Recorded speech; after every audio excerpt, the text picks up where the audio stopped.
Yeah, I'm addicted to Facebook, some would say. Well, I've been on Facebook for about a year. Because like everyone wanted to keep in touch. Obviously moving around quite a lot, you want to stay in touch. Definitely a social tool. So I use it all the time between lessons as well.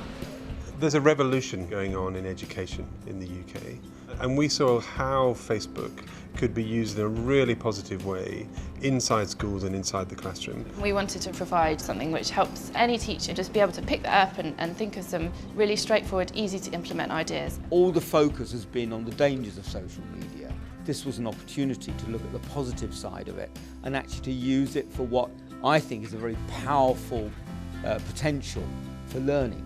We need to use social media, we need to use IT in the classroom because this is the way of the future. I wasn't convinced that collaborative learning can be enhanced. Yeah, go on, okay. So I thought, okay, well, we'll go with it and we'll see how it goes. Initially, I was quite sceptical, shall I say, as to how it would work. I didn't see how they related, to be honest. I thought the boys wouldn't be interested in using it at all. It's the opposite, the boys really want to use it. I want you to find out on the internet when sheep were first cloned.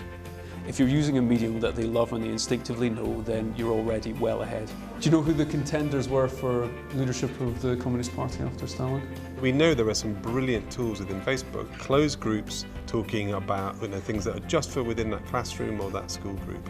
You've got everything you need for a topic on one page. It generates that sense of flow of one event to another. I thought it was really interesting that how you could have a timeline and use it for history. We basically post lessons, homeworks, events that happened in Cloney. You know what you should be doing, you're making a movie on the iPad. They've been using iPads to make short videos about cloning and the history of DNA. Facebook was used as a platform to submit that work and to showcase that work. Boys, you're all done now. I know like a lot of people who didn't really try hard in lessons, then when they get onto Facebook, a lot of people, they have been like a lot more interested into doing that work. I often just click on the page, see who's been on it, so I think it does encourage you to go on it a bit more in your free time. Everyone checks their Facebook really often. It means that in your free time, you're sort of passively revising, as it were.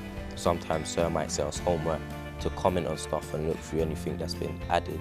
So when we go home, any questions we have, I can just ask my friend. There's certain people I don't speak to, they also post things, so I can talk to them when I don't understand something, and it builds relationships. We've got everything up we need to? Yeah. All done it? Good. Excellent. If somebody has a question, they've stopped asking the teachers. That's the funny thing. I take that as a backhanded compliment, of course, but they turn to each other and they say, oh, how do you do this? Or where did you find that? They work as teams, they don't work as individuals. Having used it, my views have changed. The boys are very engaged with it, and they're very enthusiastic about it, and they're getting a lot of stuff put on it, and they're also doing the work outside the classroom. Education is something that's the most important thing that anybody can give to their children, and the opportunities that technology offers is just really exciting. It's limitless what can happen. Let's use it to connect up UK schools with other schools around the world and really use the power of this incredible global platform. All these countries getting involved in discussion groups and posts and replies. So instead of socially networking, we're sort of academically networking. It's a no-brainer really that the use of social media is something that can promote engagement and can promote learning. It's more interesting because it's a different way of learning. It's the fact that we can interact with each other while we're doing it. You're enjoying it and going on something you like at the same time as learning.